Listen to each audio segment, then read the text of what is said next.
Hello दोस्तों, आप सभी का स्वागत है मेरे यूट्यूब चैनल पे। आज हम लोग क्लास 9th हिस्ट्री का चैप्टर 2 पढ़ रहे हैं बच्चों, जिसमें हम लोग को पढ़ना है अमेरिकी स्वतंत्रता संग्राम। हम लोग क्या पढ़ रहे थे? अमेरिकी स्वतंत्रता संग्राम के बारे में पढ़ रहे थे बच्चों। इससे पहले 2 वीडियोज जो है इस चैप्टर के ऑलरेडी अपलोडेड हैं, तो अगर आपने उन वीडियोज को नहीं देखा है तो प्लीज जा करके उन वीडियोज को देख लीजिए। प्लेलिस्ट में चले जाइए, यूट्यूब का प्लेलिस्ट बना होगा क्लास 9th हिस्ट्री का, वहां से आपको ये इस चैप्टर के और इससे पहले वाले जो चैप्टर है उन सभी चैप्टर्स के जितने भी वीडियोज हैं वो सब के सब अपलोडेड है। वहां पे आपको एक लाइन से एक क्रम में मिल जाएगा, ठीक है, पढ़ने में आसानी होगी।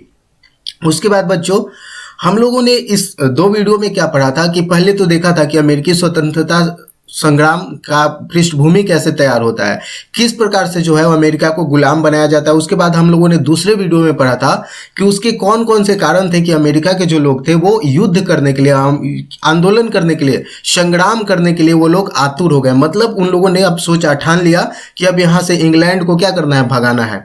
तो ये 2 वीडियोज में हमने इन सारी चीज़ों के बारे में पढ़ा था। ये जो वीडियो होगा बच्चों, हम लोग पिछले वीडियो में पढ़ा कि उन लोगों ने क्या किया, आंदोलन किया, और साथ ही साथ बोस्टन की चाय पार्टी के बारे में भी हम लोगों ने पढ़ा था। उसके बाद बच्चों हम लोगों को पढ़ना है इसमें परिणाम के बारे में। किसके बारे में पढ़ना है बच्चों? परिणाम, यानी कि जब इन लोगों ने आंदोलन चलाया इंग्लैंड के विरुद्ध, अमेरिका के लोगों ने आंदोलन चलाया, स्वतंत्रता आंदोलन चलाया, तब उसके परिणाम क्या हुए। मतलब क्या हुए, लोग इंग्लैंड को खदेड़ने में अमेरिका से सफल हुए या फिर असफल हुए, क्या क्या परिवर्तन हुआ अमेरिका के अंदर, उन सारी चीजों के बारे में समझने का प्रयास करेंगे बच्चों, ठीक है। तो आइए शुरुआत करते हैं।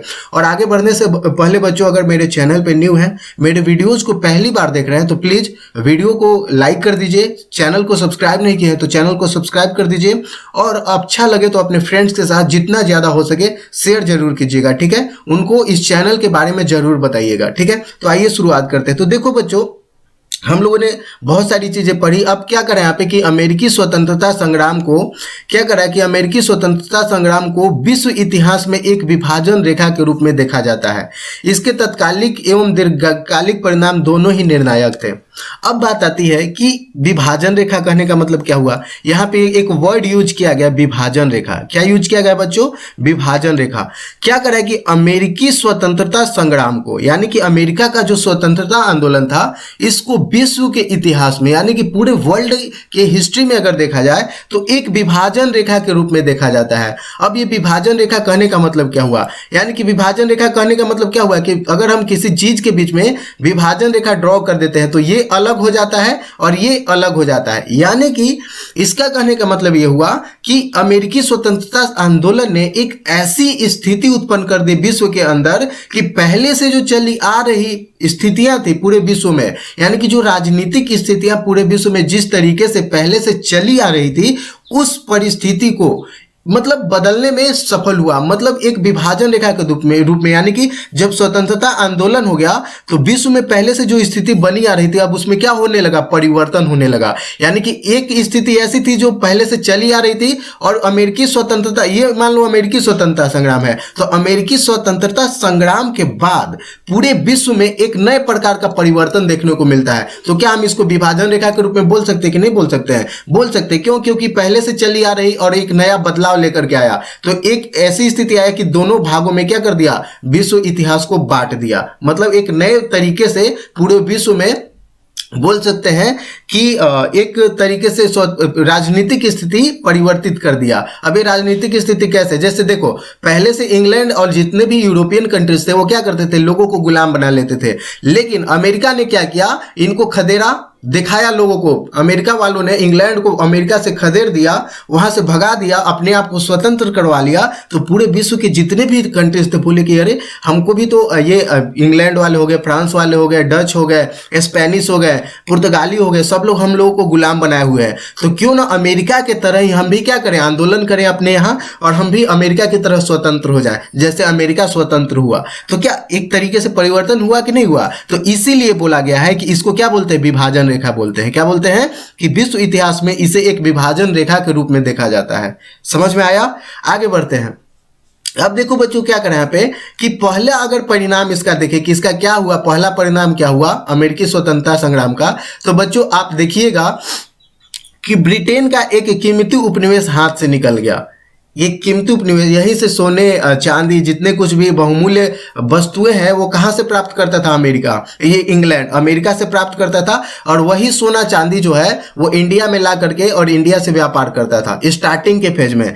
बाद में वहां के जो इंग्लैंड के जो लोग थे वो लोग बोले कि अरे तुम तो सारा का सारा धन ले जा करके इंडिया वाले को दे रहे हो तो इंडिया को तो फायदा हो रहा है, तो एक काम करो कि तुम लोग क्या करो ना कि ऐसा व्यवस्था उत्पन्न करो कि सामान इंडिया के मतलब इंडिया से जो पैसा कमा रहे हो और इंडिया से ही कुछ ऐसा करो कि इंडिया से पैसा कमाओ, वहीं के पैसे से खरीद के लाओ और फिर यहां से ले जा करके बेचो, तो तब क्या होगा, ज्यादा फायदा होगा। नहीं तो तुम सोना चांदी ले रहे हो इंडिया में ले जाकर के बेच दे रहे हो और वहां से सामान खरीदोगे तो तुमको नुकसान हो रहा है। तो इसी स्थिति का परिवर्तन होता है। ये जो फेज है कि सोना चांदी से इंग्लैंड वाले भी आते थे इंडिया से व्यापार करने के लिए, तो सोना चांदी लेकर के आते थे और यहाँ से सामान खरीद करके मसाले लेकर के जाते थे। तो इंडिया तो उस समय बहुत फ्लरिश हुआ, मतलब बहुत फायदा था इंडिया को। लेकिन धीरे धीरे स्थितियां चेंज हुई और इंडिया भी क्या बनता चला गया, गुलाम बनता चला गया, जिसके बारे में हम लोग आगे आने वाले चैप्टर्स में पढ़ेंगे ही। ठीक है, तो देखो क्या करे कि इससे पहला परिवर्तन क्या हुआ कि ब्रिटेन का एक कीमती उपनिवेश जो था इसके हाथ से निकल गया। किसके हाथ से निकल गया, ब्रिटेन के हाथ से एक कीमती उपनिवेश निकल गया। ठीक है, और इसी के साथ क्या करते था, अटलांटिक महासागर के पार संयुक्त राज्य अमेरिका के रूप में एक शक्तिशाली राष्ट्र का उदय हुआ जिसने पूरे विश्व को क्या किया, प्रभावित किया। ठीक है ना, मतलब अमेरिका जो है अपने तरीके से स्वतंत्र होकर के निकलता है और पूरे विश्व को क्या करता है, प्रभावित करता है। अब अगर हम दूसरा परिणाम देखें कि दूसरा क्या चेंजेज हुआ, क्या परिणाम हुआ, तो बच्चों आप देखिएगा कि अमेरिकी स्वतंत्रता संग्राम को एक तरह से वाणिज्यवादी प्रतिबंधों के विरुद्ध एक विद्रोह था। अतः इसे एडम स्मिथ के लेसेस फेयर मुक्त व्यापार के सिद्धांत को मजबूत किया। यानी कि हम लोग जानते हैं कि लेसेस फेयर यानी मुक्त व्यापार का सिद्धांत किसने दिया था, तो मुक्त व्यापार का जो सिद्धांत है वो बच्चों लेसेस फेयर जिसको बोलते हैं, ये किसने दिया था, तो एडम स्मिथ एक इकोनॉमिस्ट थे। इन्होंने ही बताया था कि जो बाजार है मतलब जो सामान का उत्पादन होता है उस पे उत्पादनकर्ता का नियंत्रण होना चाहिए। ये ना मतलब कोई सरकार को ये नहीं बताना चाहिए कि किस चीज का उत्पादन करना चाहिए, कितना उत्पादन करना चाहिए, ये सब के सब मार्केट और जो उत्पादन करता है इंडस्ट्रियलिस्ट है उनके हाथों में छोड़ देना चाहिए। तो ये जो कॉन्सेप्ट था वो किसने दिया था, एडम स्मिथ ने दिया था, जिसको क्या बोलते हैं, मुक्त व्यापार बोलते हैं। क्या बोलते हैं बच्चों, मुक्त व्यापार। आप लोग क्लास 9th में आ चुके हैं, आप लोग को इकोनॉमिक्स भी पढ़ना है, तो इकोनॉमिक्स में सारे कॉन्सेप्ट सिखाए जाएंगे कि पूंजीवादी व्यवस्था क्या होता है, ये समाजवादी व्यवस्था क्या होता है, उसके बाद सीखिएगा मिश्रित अर्थव्यवस्था क्या होता है। ठीक है ना, इन सारी चीजों के, जैसे भारत में अगर बात कीजिएगा तो भारत में कौन सी अर्थव्यवस्था है, मिश्रित अर्थव्यवस्था है। इसमें क्या है, पूंजीवादी व्यवस्था भी शामिल है, समाजवादी व्यवस्था भी शामिल है। इन दोनों का मिश्रित रूप को क्या बोलते हैं, मिश्रित अर्थव्यवस्था बोलते हैं। तो ये जो इकोनॉमिक्स का क्लास होगा उसमें हम बताएंगे कि मिश्रित अर्थव्यवस्था का मतलब क्या होता है। इन सारी चीजों के बारे में एकदम अच्छे से कॉन्सेप्ट क्लियर करते हुए चलेंगे। ठीक है, तो अभी हिस्ट्री पढ़ लेते हैं। तो ये जो दूसरा परिणाम ये हुआ कि अमेरिका क्या हो गया, पहला परिणाम ये हुआ कि ब्रिटेन के हाथ से एक जो मजबूत शक्तिशाली मतलब बहुमूल्य जो उपनिवेश था वो तो हाथ से चला गया। दूसरा, अमेरिका पूरे विश्व में एक शक्तिशाली देश के रूप में उभर करके सामने आता है। और क्या करे कि और इससे क्या होता है कि अमेरिकी स्वतंत्रता संग्राम एक तरह से वाणिज्यवादी प्रतिबंधों के विरुद्ध एक विद्रोह था। हम लोग देखे थे ना कि अमेरिका के लोगों को कोई भी व्यापार करने की छूट नहीं थी, वो लोग चाय खरीद करके नहीं ला सकते थे, बहुत सारे उनके ऊपर रेस्ट्रिक्शंस था, प्रतिबंध था। ठीक है, तो इसके विरुद्ध एक तरीके का विद्रोह था और इसमें जो है वो अमेरिका क्या हुआ, सफल हुआ और अपने आप को मुक्त करवा लिया। अगर तीसरा परिणाम देखें बच्चों तो तीसरा परिणाम क्या हुआ था कि ब्रिटेन की हार का दोष जॉर्ज तृतीय तथा उसके मंत्रियों के मत्थे मढ़ा गया फलतः। यानी कि अब देखो ब्रिटेन के हाथ से एक इतना बड़ा उपनिवेश, अमेरिका जैसा उपनिवेश चला गया तो सभी लोग किसी न किसी को तो अकाउंटेबल ठहराएंगे ही कि अच्छा आप ही के कारण हुआ ऐसा। जैसे मान लीजिए आप 3-4 लोग, मान लीजिए 3-4 लोगों का आपका फ्रेंड लोगों का ग्रुप है, तो उसमें क्या होता है कि मान लीजिए आप लोग कुछ काम कर रहे हैं और उसमें से कोई व्यक्ति मतलब वो जो जिस काम के लिए आप लोगों ने ग्रुप बनाया था और वो काम कर रहे थे और मतलब अचानक मान लीजिए कुछ ऐसा हुआ कि वो जो काम है वो क्या हो गया, थोड़ा सा गलती हो गया या फिर कुछ उसमें कमियां आ गई, तो लोग एक दूसरे के ऊपर क्या करने लगते हैं, दोष मढ़ने लगते हैं, मतलब बोलेगा अरे अरे हम नहीं किए हैं, इसने किया है, ये नहीं किया इसने किया है। तो किसी न किसी ने तो गलती किया था, तो किसी न किसी को तो अकाउंटेबल ठहराना पड़ेगा। तो वही स्थिति यहाँ पे भी हुआ। जब ब्रिटेन के हाथ से अमेरिका चला गया तो सभी लोगों ने कहा कि भाई ये जॉर्ज तृतीय के कारण गया है, क्योंकि ये जो था वो क्या था, घोर प्रतिक्रियावादी था। कोई कुछ बोलता था तो एकदम लपेट देता था तुरंत। मतलब इससे क्या हुआ, जनता में रोष पैदा हुआ और इसके कारण क्या हो गया, अमेरिका में स्वतंत्रता संग्राम हो गया, जिसके कारण अमेरिका जो है वो ब्रिटेन के हाथों से चला गया। तो इसका जो दोष है वो किसके ऊपर मढ़ा गया, तो वो था जॉर्ज तृतीय, वहां का जो शासक था ब्रिटेन का, उसके ऊपर बोला गया कि भाई जॉर्ज तृतीय के कारण ही अमेरिका जो है वो ब्रिटेन के हाथ से निकल गया, तथा जॉर्ज तृतीय के जो मंत्री थे इन लोगों ने ही ये अमेरिका को गंवाया है। तो अब देखो इससे क्या हो गया, जब जॉर्ज तृतीय के ऊपर दोष बढ़ा गया तो जॉर्ज तृतीय को भी कुछ न कुछ दंडित करने का, मतलब उनको नुकसान पहुंचाने की कोशिश की जाएगी।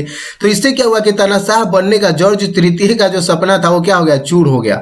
वो लोग चाह रहे थे ना कि हम अपने तरीके से चलाएंगे, मंत्रिमंडल की तो बातें नहीं सुनेंगे, और जो भी ये वहां का जो गवर्नर होता था अमेरिका का, उसको अपॉइंट कौन करता था, तो उसका जो अपॉइंटमेंट है यानी कि उसकी जो नियुक्ति है वो जॉर्ज तृतीय ही करता था। अपने खास लोगों को अमेरिका भेजता था वहां पे शासन करने के लिए, और जितने भी लोग होते थे वो क्या होते थे, अब अमेरिका के लोगों की बातें नहीं सुनते थे, जिसके कारण अमेरिका के लोग क्या हो गए थे, परेशान हो गए थे, और परेशान होने के कारण वहां पे आंदोलन कर दिया। तो यही जो सपना था जॉर्ज तृतीय का कि हम तानाशाह बनेंगे, अपने तरीके से रूल करेंगे, इसका सपना क्या हो गया, चूर चूर हो गया। ठीक है, उसके बाद दूसरा परिवर्तन क्या हुआ कि लॉर्ड नॉर्थ का मंत्रिमंडल बर्खास्त तथा उसके उदार मंत्रिमंडल नियुक्त हुआ। यानी कि जो लॉर्ड नॉर्थ था इसका मंत्रिमंडल को क्या कर दिया गया, बर्खास्त कर दिया गया और उदार मंत्रिमंडल नियुक्त हुआ। अब देखो यहाँ पे है, एक ब्रिटेन में दो तरह की पार्टी आपको देखने को मिलती है। जैसे हम लोग क्या है ना, बहुत सारी पॉलिटिकल पार्टीज है। जैसे आप बात कीजिएगा, जैसे बीजेपी हो गया, कांग्रेस हो गया, जेडीयू हो गया, आरजेडी हो गया,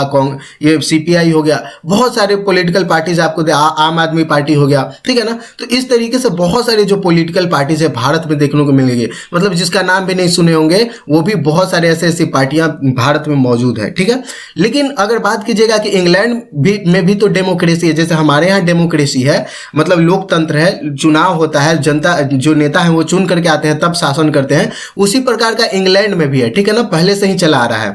तो इंग्लैंड में भी पॉलिटिकल पार्टीज होंगी, तो वहां पे देखो दो पार्टी है, ठीक है ना, एक है क्या बोलते हैं इसको, लेबर पार्टी, और दूसरा है लिबरल पार्टी। ठीक है ना, कंजर्वेटिव पार्टी भी जिसको बोलते हैं। ठीक है, एक है लिबरल पार्टी और एक है कंजर्वेटिव पार्टी। अब देखो यहाँ पे क्या है, तो एक उदारवादी बोलते हैं, लिबरल को क्या बोलते हैं, उदारवादी।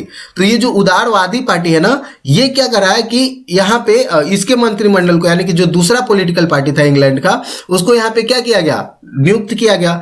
अब देखो इससे क्या हुआ कि इंग्लैंड में जल्द ही कई सुधार लागू हुए। जैसे अब देखो, जब अमेरिका इन लोगों के हाथों से चला गया तब इनको पता चला कि भाई कुछ ना कुछ तो करना पड़ेगा, नहीं तो और भी बाकी जितने भी उपनिवेश है वो भी हाथों से चला जाएगा। तो इसके लिए इन लोगों ने क्या किया, कुछ सुधार लागू किया, अपने यहाँ चेंजेस किए। कैसे किए कि आयरलैंड की संसद को लगभग स्वतंत्र स्थान प्राप्त हुआ। अब देखा कि भाई आयरलैंड के ऊपर हम क्या कर रहे हैं, शासन कर रहे हैं। ये लोग देखो, अगर मैप में देखोगे तो यहाँ पे आपको दिखाई देगा, अगर आप मैप में देखिएगा तो यहाँ पे आप क्या देखते हैं, एक मिनट इसको क्लियर कर लेते हैं। तो देखो, अगर आप मैप में देखिएगा तो आपको क्या दिखाई देगा, यहाँ पे यूके जो है ना, वो बहुत सारे कंट्रीज से, 3 कंट्रीज से मिलकर के बना हुआ है। ठीक है, देखिए यहाँ पे देखो, अगर आप देखिएगा तो ये है इंडिया, ये ब्रिटेन जो है वो देखो यहाँ पे आयरलैंड है। ठीक है ना, तो आयरलैंड के ऊपर भी इन सबको बोलते हैं, आयरलैंड को मिला करके क्या बोलते हैं, इसको यूके बोलते हैं। क्या बोलते हैं बच्चों, यूके, यूनाइटेड किंगडम बोलते हैं। तो अब देखो यहाँ पे ये एक छोटा सा देश दिखाई दे रहा होगा, इसको क्या बोलते हैं, आयरलैंड बोलते हैं। तो इनका अधिकार जो है वो किसके ऊपर था, आयरलैंड के ऊपर भी था। और आज भी अगर देखिएगा तो आयरलैंड वाले जो है वो ब्रिटेन से आजाद होना चाहते हैं, बोलते हैं कि भाई हमको आजाद कर दो, तुम अपना रहो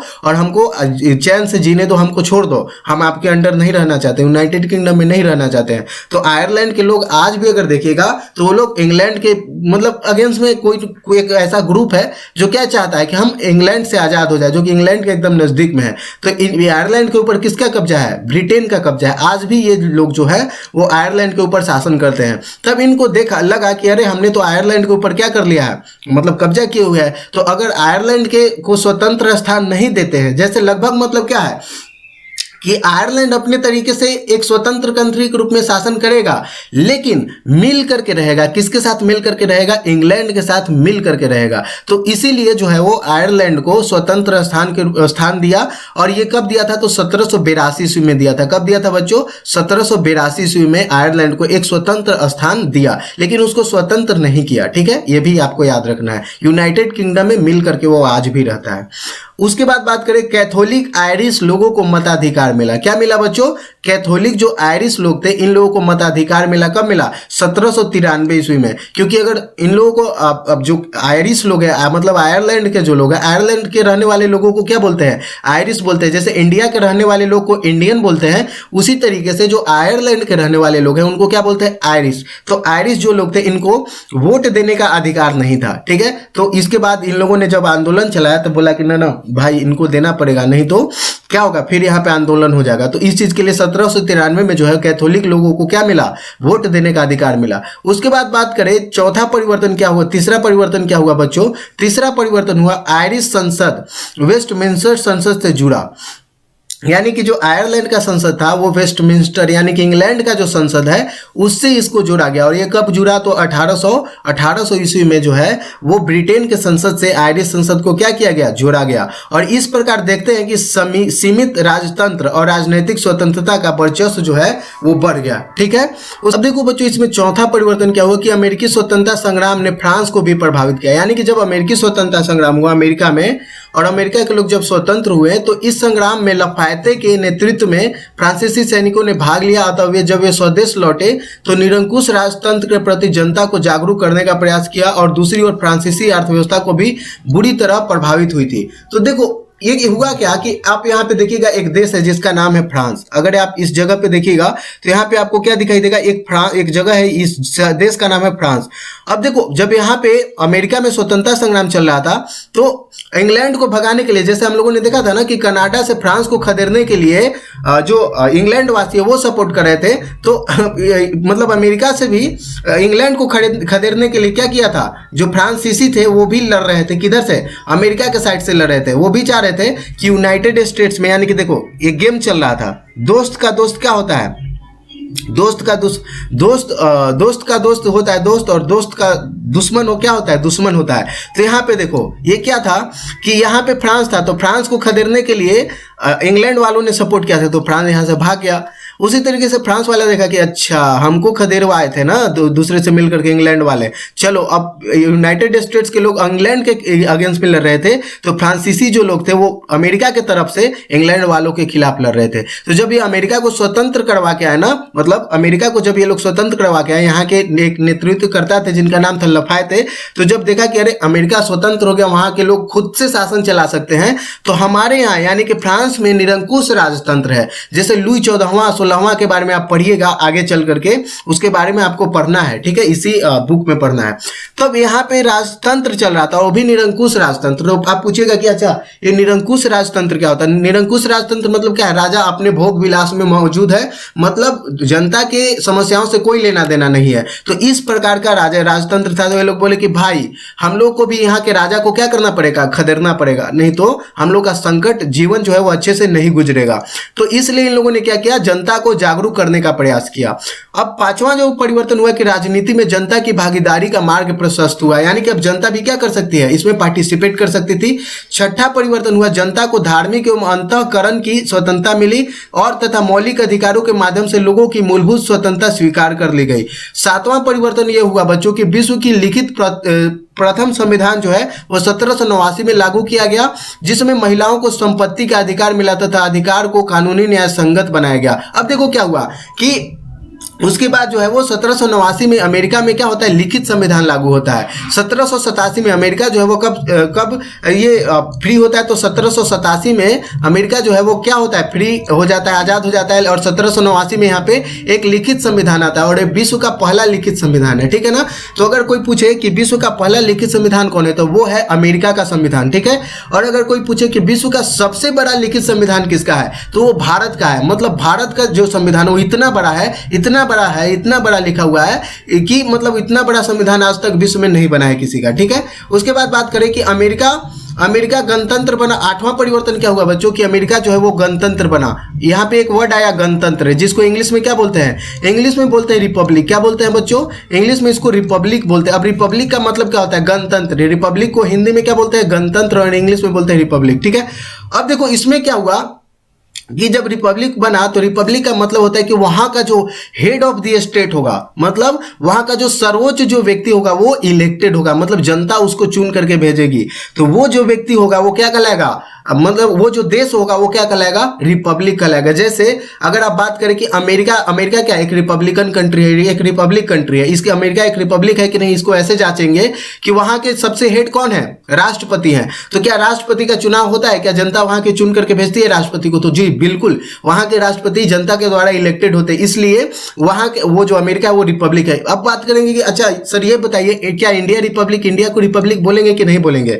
ठीक है, अब हम बोलते हैं कि इंडिया एक डेमोक्रेटिक कंट्री है, तो क्या हम इंडिया को एक रिपब्लिक कंट्री बोल सकते हैं, तो जी बिल्कुल इंडिया को भी बोल सकते हैं, क्योंकि यहाँ के जो हेड है वो कौन है, प्रेसिडेंट है। कौन है बच्चों, प्रेसिडेंट। और प्रेसिडेंट का क्या होता है, चुनाव होता है, इलेक्शन होता है ना। भले ही हम लोग जनता डायरेक्टली पार्टिसिपेट न करें, लेकिन जनता के जो चुने हुए प्रतिनिधि होते हैं वो क्या करते हैं, यहाँ पे वोट करते हैं और वोट करके प्रेसिडेंट का चुनाव करते हैं। तो इसलिए यहाँ के जो हेड ऑफ द स्टेट है इंडिया के वो क्या है, इलेक्टेड है, इसलिए इंडिया को भी क्या बोलेंगे, एक गणतंत्र बोलेंगे। तो आपसे कोई पूछे कि भारत को गणतंत्र क्यों बोलेंगे, क्योंकि यहाँ के जो राष्ट्रपति हैं उनका चुनाव होता है। ठीक है ना, तो इसलिए जो है वो इंडिया क्या है, गणतंत्र है। अब पूछिएगा कि सर इंग्लैंड के बारे में बताइए, बोलते हैं कि इंग्लैंड में भी डेमोक्रेसी, इंग्लैंड में भी लोकतंत्र है, तो क्या इंग्लैंड को रिपब्लिक बोलेंगे, तो नहीं बच्चों, इंग्लैंड को रिपब्लिक नहीं बोलेंगे। और पूछिएगा कि क्यों नहीं बोलेंगे, क्योंकि वहां का जो हेड है ना, वहां के राजा और रानी है, मतलब वहां की जो रानी है ना वही वहां के हेड माने जाते हैं, और इनका पद जो है ना वंशानुगत है, यानी कि एक राजा के बाद इंग्लैंड के जो राजा है, राज परिवार है, उसके बाद उसका जो नेक्स्ट जनरेशन होगा वही क्या करता चलेगा, हेड ऑफ द स्टेट बन करके रहेगा, इसलिए वो इलेक्टेड नहीं है। तो इसलिए इंग्लैंड जो है वो रिपब्लिक नहीं बोलेंगे। इंग्लैंड जो है डेमोक्रेटिक कंट्री तो बोल सकते हैं, लोकतांत्रिक देश तो बोल सकते हैं, लेकिन गणतांत्रिक देश नहीं बोल सकते। क्यों, क्योंकि वहां के हेड ऑफ द स्टेट जो है वो इलेक्टेड नहीं है। आई होप ये जो कॉन्सेप्ट है ये आपको क्लियर हो गया होगा बच्चों।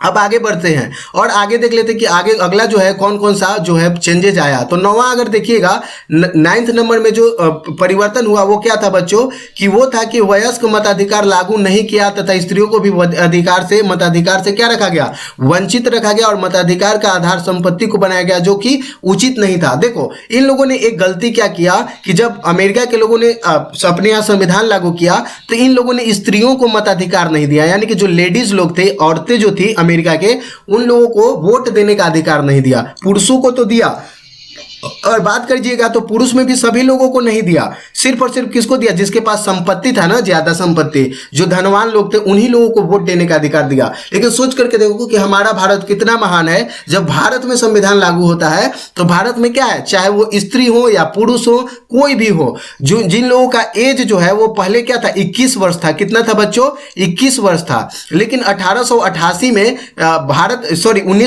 में भारत में क्या हुआ, संविधान संशोधन करके 18 वर्ष कर दिया गया, यानी कि अब वोट देने का अधिकार कितना हो गया, 18 वर्ष हो गया। पहले कितना था, 21 वर्ष था। तो जब संविधान लागू हुआ था ना, तो जो भी व्यक्ति 21 वर्ष का होता था वो क्या हो गया था, संविधान वोट देने का अधिकार उसको मिल गया था, चाहे वो उसके पास संपत्ति हो या ना हो, गरीब हो, अमीर हो, पढ़ा हो, लिखा हो या अनपढ़ हो, सबको क्या मिला था, वोट देने का अधिकार मिला था। और ये भी याद रखिए कि सबके वोटों का जो महत्व था वो एक ही था, मतलब बराबर था सबका। अगर आप एक वोट दीजिएगा तो आपका एक माना जाएगा, कोई अंबानी है वो भी अगर वोट देंगे तो उनका भी वोट का जो पावर होगा वो एक ही होगा। ठीक है ना, तो ये बात हुई। तो ये याद रखना है आपको कि जब संविधान लागू हुआ था तो वोट देने का जो वर्ष था, मतलब आपको उम्र सीमा है वो 21 वर्ष था। लेकिन 1881 में 61वां संविधान संशोधन हुआ था। ये भी आपको याद रखना है कि 61वां संविधान संशोधन करके 1988 में क्या कर दिया गया कि वोट देने का जो एज है वो 18 वर्ष कर दिया गया था। तो ये याद रखना है कि अमेरिका में जब संविधान लागू हुआ था तो सभी लोगों को वोट देने का अधिकार नहीं मिला था, महिलाओं को नहीं मिला था। ठीक है, और बाद में महिलाएं जो है वहां पे आंदोलन की, तब करके उनको वोट देने का अधिकार मिला था, जिसके बारे में हम लोग पढ़ेंगे। ठीक है, आगे देखिए इस प्रकार जो है वो 9 अगर 10 नंबर का देखिएगा बच्चों, 10 नंबर में क्या परिवर्तन हुआ तो आप देखेंगे कि इस प्रकार इस प्रकार जो है वो संयुक्त राज्य अमेरिका के गठन एक नए राज्य के रूप में हुआ, जिसमें पहली बार लिखित संविधान, शक्ति के पृथक्करण का सिद्धांत, धर्मनिरपेक्षता का सिद्धांत और व्यक्तिगत स्वतंत्रता का राजनीतिक व्यवस्था के मूल आधार माने गए। और इन सिद्धांतों पर का प्रसार यूरोप में भी हुआ और फ्रांस की राज्य क्रांति 1789 में जो हुआ था, इन्हीं सिद्धांतों के मार्गदर्शक सिद्धांतों के रूप में समस्त विश्व के लिए स्थापित कर दिया। जैसे आप देखिएगा तो यहाँ पे आपको क्या दिखाई देगा, बहुत सारे कॉन्सेप्ट यहाँ पे दिखाई देंगे, जैसे सत्ता के पृथक्करण का सिद्धांत, ठीक है, सत्ता के पृथक्करण का सिद्धांत, धर्मनिरपेक्षता का सिद्धांत, मतलब धर्मनिरपेक्षता मतलब धर्मनिरपेक्ष का मतलब क्या होता है कि वैसा राज्य जिसका कोई अपना धर्म ना हो उसको क्या बोलते हैं, धर्मनिरपेक्ष राज्य बोलते हैं, ठीक है ना। उसी तरीके से व्यक्तिगत स्वतंत्रता, यानी कि कोई भी एक व्यक्ति जो है उस देश का जो नागरिक है उसको कौन कौन से स्वतंत्रता प्राप्त होंगे, तो इसका भी कॉन्सेप्ट किसने लाया था, अमेरिका ने लाया था। तो बहुत सारी चीजें थी बच्चों। अब आगे देख लेते हैं कि औद्योगिकरण का प्रभाव इसके ऊपर क्या पड़ा था। तो देखो, अमेरिकी स्वतंत्रता संग्राम के समय ही पश्चिमी यूरोप की औद्योगिक क्रांति नवनिर्मित अमेरिकी समाज में प्रवेश कर रही थी, अतः इससे आर्थिक प्रगति की अपार संभावना का उदय हुआ। अब यहाँ एक नई कार्य संस्कृति विकसित हुई तथा अनेक उद्योग धंधों तथा कल कारखानों का निर्माण हुआ, जिसके लिए कच्चा जो माल है पहले से ही मौजूद था। औद्योगिकरण के फलस्वरूप कृषि को भी क्या मिला था, प्रोत्साहन मिला था, अतः आर्थिक क्षेत्र में अभूतपूर्व उन्नति हासिल हुई, जिसका परिणाम एक सशक्त एवं विकसित राष्ट्र के रूप में अमेरिका जो है वो उदय होकर।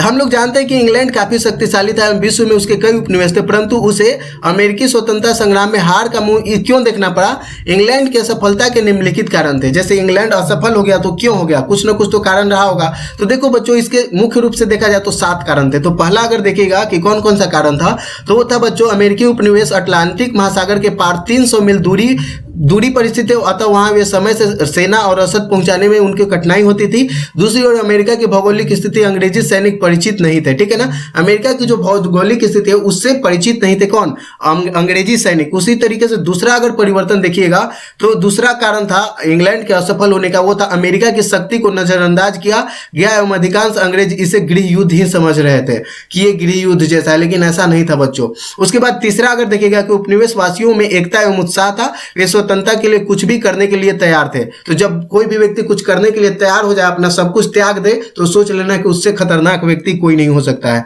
तो ये भी आपको याद रखना है। तो जो उपनिवेशवासी थे, जो अमेरिकी लोग थे, वो एकजुट थे और उत्साहित थे कि हम लोगों को खदेड़ के भगा देना है इंग्लैंड को, तो उन लोगों ने भगा दिया। चौथा जो असफलता का कारण था बच्चों, ब्रिटिश सेनापतियों ने कुछ सामरिक भूलें की थी, जिसके कारण क्या हुआ, इंग्लैंड को असफलता हासिल हुई। ब्रिटिश राजनेताओं के बीच गंभीर मतभेद थे। जॉर्ज तृतीय की हठधर्मिता के नीतियों के कारण योग्य एवं अनुभवी नेता सरकार से अलग रहे। और छठा जो अगर देखिएगा तो ब्रिटेन विदेशी सहायता से वंचित रहा, जबकि अमेरिकी उपनिवेशों को विदेशी सहायता प्राप्त हुई। विशेषकर फ्रांस ने उपनिवेशवासियों को धन जन से काफी मदद पहुंचाई। फ्रांस वाले चाह रहे थे कि जितना जल्दी हो सके, हमको तो भगा ही दिया, अब तुमको भी भगवाएंगे, यानी कि तुमको भी खदेड़वा देंगे। अमेरिका को जॉर्ज वाशिंगटन जैसा सुयोग्य नेता मिल गया, जिसे बड़े धैर्य, साहस एवं कुशलता के साथ अंग्रेजी सेना को क्या किया, इन लोगों ने पराजित किया। तो इस तरीके से आप देखिएगा, अगर आपसे क्वेश्चन पूछे कि अमेरिका के 13 उपनिवेश थे तो कौन कौन थे, उपनिवेशों के नाम है new Hampshire, Massachusetts, Rhode Island बोलते हैं, कनेक्टिकट बोलते हैं, न्यूयॉर्क बोलते हैं, न्यू जर्सी बोलते हैं, पेंसिल्वेनिया, डेलावेयर, मैरीलैंड, वर्जीनिया, उत्तरी कैरोलिना, दक्षिणी कैरोलिना और जॉर्जिया। यहाँ पे आप देख सकते हैं ये इसके क्या थे, उपनिवेश थे, इसके नाम यहाँ पे दिए हुए हैं। ठीक है बच्चों, अब इस वीडियो में इतना ही रहने देते। ये जो चैप्टर है वो कंप्लीट होता है। हम लोग नेक्स्ट वीडियो में देखेंगे इसके जितने भी क्वेश्चन आंसर्स है उन सभी को सॉल्व करने का कोशिश करेंगे। ठीक है बच्चों, तो मिलते हैं नेक्स्ट वीडियो में, तब तक के लिए धन्यवाद, टेक केयर। और आप लोग वीडियो कैसा लगा ये कमेंट बॉक्स में कमेंट करके जरूर बताइएगा। और बच्चों अभी तक चैनल को सब्सक्राइब नहीं किया तो प्लीज चैनल को सब्सक्राइब कर दीजिए, वीडियो को लाइक कर दीजिए, अपने फ्रेंड्स के साथ शेयर करना मत भूलिएगा। ठीक है बच्चों, तो मिलते हैं नेक्स्ट वीडियो में, तब तक के लिए धन्यवाद, टेक केयर।